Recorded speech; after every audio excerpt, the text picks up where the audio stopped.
नवयाना education discuss करता है the Hindu और इंडियन एक्सप्रेस से आर्टिकल्स जो हमें यूपीएससी प्रीलिम्स और मेंस के लिए इम्पोर्टेंट रहेंगे। आज ज़्यादा आर्टिकल्स नहीं है, most of the articles repetition है जो टॉपिक्स हमने पहले डिस्कस किए, जैसे न्यू एजुकेशन पॉलिसी और जो पॉलिटिसाइजेशन चल रहा है राजस्थान में उसके रिगार्डिंग आर्टिकल्स है। पेंडेमिक के रिलेटेड आर्टिकल्स है जो कि हमने पहले भी डिस्कस किए हैं, तो उस पर हम समय वेस्ट नहीं करेंगे क्योंकि पॉइंट्स वही रिपीट हो रहे हैं। तो ये एक न्यूज़ आर्टिकल था, man beaten in public over beef suspicion. तो ये काफ़ी न्यूज़ में है, काउ विजिलेंटिज्म के रिलेटेड आर्टिकल्स पेपर 1 में आ सकता है सोसाइटी में, या अगर आपका सोशोलॉजी ऑप्शनल है तो उसमें आ सकता है। ठीक है, तो जो ये काउ विजिलेंटिज्म का ये टॉपिक है, ये मैंने एक आर्टिकल से उठाया है जो कि अल जज़ीरा में आया हुआ था। भट्टाचार्य जी ने ये आर्टिकल लिखा हुआ है। तो बेसिकली वो कहता है कि रूमर्स के कारण पोलराइजेशन होता है। जो फार राइट विंग के जो हिंदू ग्रुप्स होते हैं वो मेनली इन्वॉल्व होते हैं इसमें, मोस्टली इन्वॉल्व होते हैं। बुलंदशहर का जो इंसिडेंस है जो पिछले साल हुआ था, जिसमें यूपी के एक पुलिस इंस्पेक्टर को ये ऐसे काउ विजिलेंटिज्म के चलते मार दिया था, तो काफ़ी न्यूज़ में था तब भी। मॉरल पुलिसिंग इसको कहा जाता है। जो सोसाइटी के कुछ ग्रुप्स होते हैं वो खुद ही अपने हाथ में लॉ ले लेते हैं। लव जिहाद भी उसी टाइप में है। बेसिकली ये सब माइनॉरिटीज़ के अगेंस्ट किए जाने वाले जो एक्शंस हैं। ठीक है, एक किताब है a people's constitution, Rohit D इन्होंने लिखी हुई है, ये हम कोट कर सकते हैं। ठीक है, तो उसमें दिया गया है कि किस तरीके से जो काउ प्रोटेक्शन लॉ है वो पोस्ट कॉलोनियल पीरियड्स में चेंज हुआ है। बेसिकली आपको ये भी समझने की ज़रूरत है जो स्टेट्स है अलग अलग, उनमें भी रेगुलेशंस है जो स्लॉटर और सेल ऑफ काउ के रिगार्डिंग। ठीक है, तो गांधी जी ने एक कहा था कि Hindu law can not be imposed on non Hindus. ये काफ़ी सेकुलर आर्ग्यूमेंट उन्होंने किया था। जो इंडिपेंडेंस के दौरान कम्युनलिज्म था उसको रोकने की उन्होंने कोशिश की थी। डॉक्टर बी आर अम्बेडकर ने भी बहुत परसुएशन के बाद जो लेजिस्लेटिव असेंबली है उनको कन्विंस किया था कि काउ प्रोटेक्शन ये फंडामेंटल राइट में अभी ना रख के डायरेक्टिव प्रिंसिपल्स में रखा जाए ताकि क्लैशेस कम हो। ठीक है, उनको भी थोड़ा आइडिया इस बारे में था।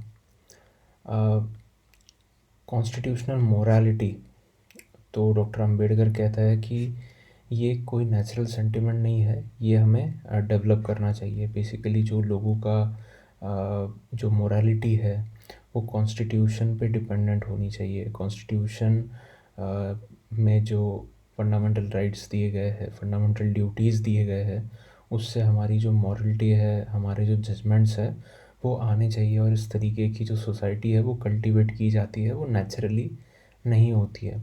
इसी तरीके से कम्युनलिज्म की भी बात है। कम्युनलिज्म भी कोई नेचुरल सेंटिमेंट नहीं है, इसको अराउज़ किया जाता है। काफ़ी सारे रीज़न्स होते हैं, पॉलिटिकल रीज़न्स होते हैं इसमें, ठीक है, रिलीजियस रीज़न्स होते हैं, इकोनॉमिक भी कई कई बार रीज़न्स होते हैं। तो इस तरीके से हमें कम्युनलिज्म को बढ़ने से रोकना चाहिए। और अभी यूपीएससी में अगर इस तरीके का आंसर आता है तो हमें एक बैलेंस करना चाहिए कि रिलीजियस सेंटिमेंट्स भी इम्पोर्टेंट है, रिलीजियस सेंटिमेंट्स भी हम लोग नहीं हर्ट कर सकते हैं, बट इस तरीके से लॉ एंड ऑर्डर हाथ में लेना ये भी गलत चीज़ है।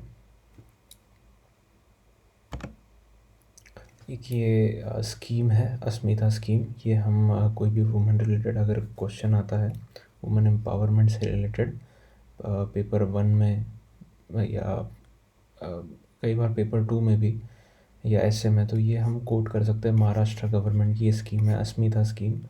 तो इसमें जो स्कूल्स एंड कॉलेजेस है वहाँ पे vending machines state sponsored vending machines रखने का फ़ैसला किया गया है। तो ये वेंडिंग मशीन्स जो है सैनिटरी नैपकिन्स प्रोवाइड करेगा। एनवायरमेंटल इम्पैक्ट असेसमेंट, तो ये भी एक रिपीटेड आर्टिकल था, बट फिर भी थोड़ा शॉर्ट में डिस्कस कर लेते हैं। काफ़ी बहस चल रही है। जो नए रूल्स नोटिफाई किए गए हैं एनवायरमेंटल इम्पैक्ट असेसमेंट में, हमने डिस्कस किया था। तो बेसिकली इसमें क्या होने वाला है कि पोस्ट फैक्टो क्लियरेंस, जिसकी हमने बात की थी, पोस्ट फैक्टो क्लियरेंस मतलब अगर आपने बिना परमिशन के अगर फैक्ट्री भी अगर शुरू कर दी या कोई बड़ा प्रोजेक्ट भी शुरू कर दिया जिसको एनवायरमेंटल इम्पैक्ट असेसमेंट की ज़रूरत थी, तो भी कोई बात नहीं, आप शुरू कर दीजिए। बाद में आप फ़ाइन भर देना या कोई भी पेनल्टी भर देना और आप कंटिन्यू कर सकते हैं। पहले इस तरीके से था कि पहले एनवायरमेंटल इम्पैक्ट असेसमेंट आप कीजिए, उसके बाद में आप कोई भी प्रोजेक्ट डाल सकते हैं। तो बेसिकली गवर्नमेंट का ये कहना है कि इससे बहुत ही लेट होता है प्रोजेक्ट, बहुत जो प्रोजेक्ट है वो स्टॉल्ड हो गए हैं। तो इसके वजह से for ease of doing business हमें इस तरीके का लॉ लाना है। बट जो ऑथर है, ठीक है, सुरीत जी, वो कहते हैं कि देखिए कोरोना की कंडीशन है, पेंडेमिक की कंडीशन है, हमें इसे सीखना चाहिए, एनवायरनमेंट का इम्पोर्टेंस हमें समझना चाहिए। तो प्रोग्रेसिव जाने के अलावा हम डिग्रेसिव जा रहे हैं, हम और उल्टा जा रहे हैं। क्लाइमेट जस्टिस करने की ज़रूरत है, ठीक है। हम ऐसा हो रहा है कि हम हमारी पुरानी गलतियों से कुछ सीख ही नहीं पाए। इसमें एक ग्लोबल क्लाइमेट इमरजेंसी की कंडीशन हो रखी है, तो उसमें भी हम इस तरीके के अगर लॉज ला रहे हैं तो वो कोई फ़ायदा उसका नहीं है। ये स्टेटमेंट है, काफ़ी अच्छी स्टेटमेंट है। Whether we and our politicians know it और not, nature is party to all our deeds and decisions and it has more votes, a longer memory and a sterner sense of justice than we do. हम कुछ भी काम कर रहे हैं, हम कोई भी डील कर रहे हैं, हम कुछ भी प्रोजेक्ट स्टार्ट कर रहे हैं, तो हमें सिर्फ दो पार्टी के बीच में डील नहीं होती है, सिर्फ एक प्रोड्यूसर और एक कंज्यूमर नहीं होता है। इसमें एक एनवायरनमेंट, ये भी एक फैक्टर होता है, ये भी हमें कंसिडर करने की ज़रूरत है। बहुत इम्पोर्टेंट फैक्टर है जिसको हम हमेशा मिस कर देते हैं। ये हम ऐसे में अगर डाल सकते हैं, अगर याद रहा तो। अब बहुत अच्छी स्टेटमेंट है। बेसिकली ये एक पूरा पेज जो है आसाम की जो फ्लड कंडीशन है उस पे था। कुछ प्रीलिम्स के लिए कुछ चीज़ें हैं, कुछ मेंस के लिए चीज़ें हैं। तो हमने डिस्कस किया है आसाम में जो फ्लड्स हुए, जिसके वजह से काज़ीरंगा जो नेशनल पार्क है वो हमने डिस्कस किया था कि काफ़ी भर गया वो, जिसके वजह से काफ़ी एनिमल्स की डेथ हो गई। एनिमल्स मूव कर रहे हैं हाईलैंड्स में और जो सिटी एरियाज़ है उसमें मूव कर रहे हैं। बहुत ही बुरी कंडीशन वहाँ पे हुई। हमने डिस्कस किए थे रीज़न्स, थोड़े कुछ एक दो पॉइंट्स हैं, हम देख लेते हैं। सबसे पहले तो ये हाजोंग कम्युनिटी है, ठीक है, दामोदर रिज़र्व है, वहाँ पे ये रहती है। ये एक प्रीलिम्स के लिए इम्पोर्टेंट फैक्ट है, आप याद रखिएगा। और एक मिसिंग कम्युनिटी है, ये भी अगर आपको पूछा जाए कि कहाँ पे है हाजोंग और मिसिंग कम्युनिटी, तो आप याद रखिएगा ये आसाम में है, ठीक है। तो बेसिकली जो पूरा ऑथर कहता है कि एम्बैंकमेंट बनाए गए 1950 से पहले। क्या था, जो इंडिपेंडेंस के पहले क्या था, यहाँ पे आसाम और जो नॉर्थ ईस्ट का एरिया था वहाँ पे ट्री प्लांटेशन बहुत ज़ोरों शोरों में चलते थे। तो अपने ट्री प्लांटेशन बचाने के लिए जो ब्रिटिश गवर्नमेंट जो थी वो क्या करती थी, हैप्पीली वो लोग एम्बैंकमेंट बना देते थे। एम्बैंकमेंट मतलब ये रिवर जा रही है तो उसके साइड में ऐसे इस तरीके के कुछ आर्टिफिशियल बैरियर्स जैसे बना देंगे, उनको हम एम्बैंकमेंट इस तरीके से बोलते हैं। तो वो अपने जो कल्टीवेशन है उनको बचाने के लिए बना देते थे, टी गार्डन्स, ऑयल वेल्स उनको बचाने के लिए वो लोग बना देते थे। और वही उनकी पॉलिसी 1950s के बाद हमने भी वही कंटिन्यू किया। हमने ना कोई हाइड्रोलॉजिकल सर्वे किया, ना जियोमॉर्फोलॉजिकल सर्वे किया, ना क्लाइमेटिक कंडीशंस देखी। बस हम क्या किए, एम्बैंकमेंट बनाते गए। अभी ये जो ब्रह्मपुत्रा रिवर है और जो आजू बाजू की उसकी पूरी ट्रिब्यूटरीज़ है, ये कंटिन्यू इनका कोर्स चेंज करते रहते हैं। और जब ये कोर्स चेंज करते हैं तो फिर ये एम्बैंकमेंट वगैरह कुछ नहीं देखते हैं, वो पूरा एम्बैंकमेंट पूरा तोड़ देते हैं और ये फ्लो करते रहते हैं। और एक अभी नई एक और ऑथर कहते हैं कि इतना यहाँ पे एम्बैंकमेंट इतना हैप्पीजार्डली बना दिया गया है कि मनरेगा के जो प्रोग्राम्स हैं तो उनमें भी ये एम्बैंकमेंट बनाने के काम दे दिए जाते हैं, जो कि बहुत ही गलत चीज़ है। उसके बाद में ऑथर कहते हैं जो अपस्ट्रीम है रिवर का, रिवर अगर सपोज़ यहाँ पे यहाँ से अगर ये माउंटेन है, यहाँ से रिवर चल रही है, ठीक है, और यहाँ पे सी में जा रही है, तो ये अपस्ट्रीम के जो एरियाज़ हैं इनमें डैम बना दिए जाते हैं। तो ये डैम क्या करता है, बहुत सारा पानी यहाँ पे रोक देते हैं।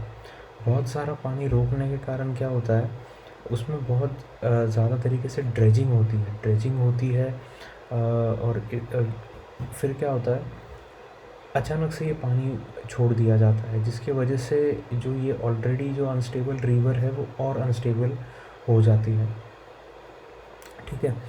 ब्रह्मपुत्रा बोर्ड ऑथर कहते हैं कि फॉर्म किया गया था 1980s में। इन्होंने और बड़े बड़े डैम्स बनाने शुरू कर दिए, जो कि बिल्कुल ही गलत है। बाद में ऑथर कहते हैं कि वेटलैंड्स जो इस एरिया में थे, क्योंकि एक स्पॉन्ज का काम करते हैं, जो एक्सेस वाटर जो आता है उसको एब्जॉर्ब करने का काम करते हैं। ये भी वेटलैंड्स काफ़ी अभी डिग्रेड हो गए, मेनली ह्यूमन प्रेशर की वजह से।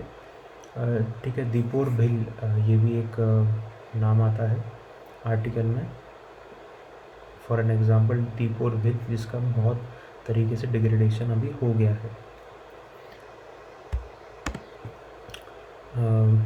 लोकमान्य तिलक, उनकी आज डेथ एनिवर्सरी है। तो बाल गंगाधर तिलक उनका नाम था, प्यार से उन्हें लोग लोकमान्य तिलक कहते थे। पूना साइड वो रहते थे और काफ़ी famous personality all over India. Prelims के लिए देख लेते हैं, founder of Deccan education society. उसके बाद में फर्ग्यूसन कॉलेज का भी निर्माण उन्होंने किया था। उन्होंने स्लोगन दिया था, Swaraj is my birth right and I shall have it. ठीक है। गणेश चतुर्थी का फेस्टिवल महाराष्ट्र में बहुत फेमस है, उन्होंने इस्टेब्लिश किया था, शुरुआत की थी। जो शिव जयंती है उसकी भी उन्होंने सेलिब्रेशन करने की शुरुआत की थी। लाल बहादुर शास्त्री, बाल गंगाधर तिलक। ठीक है। तो ये इनका एक ट्रायो था। ये बेसिकली एक्सट्रीमिस्ट जो विंग थी, मॉडरेट वर्सेस एक्सट्रीमिस्ट। तो ये एक्सट्रीमिस्ट आउटफिट में इन लोग का नाम लिया जाता था। बिपिन चंद्र पाल, मैं कहना भूल गया। तो इन्होंने होम रूल मूवमेंट शुरू किया था, जो आयरिश होम रूल मूवमेंट से इंस्पायर्ड थी।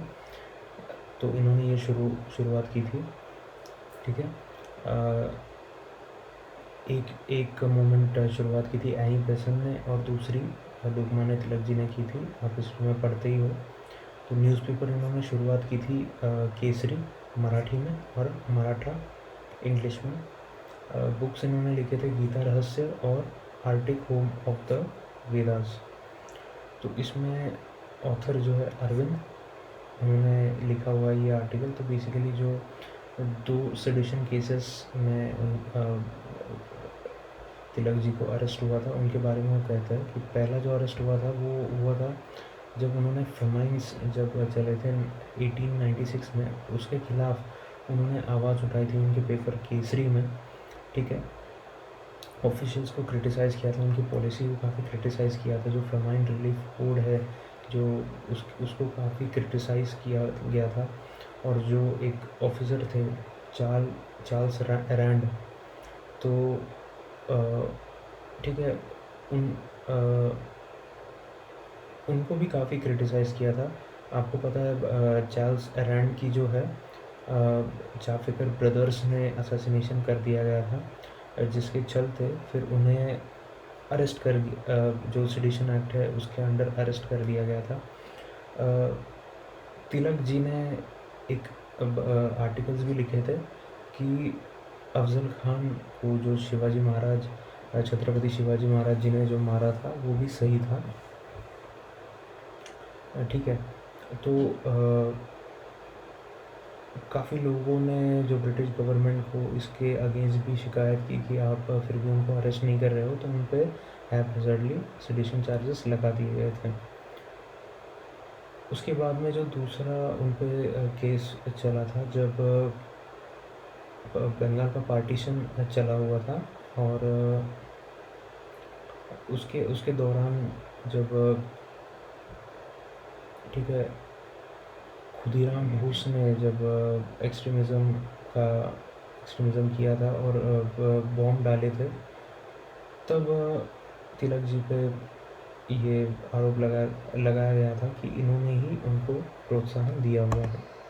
ठीक है, तो आर्टिकल में बेसिकली इतना ही है। Thank you for discussion.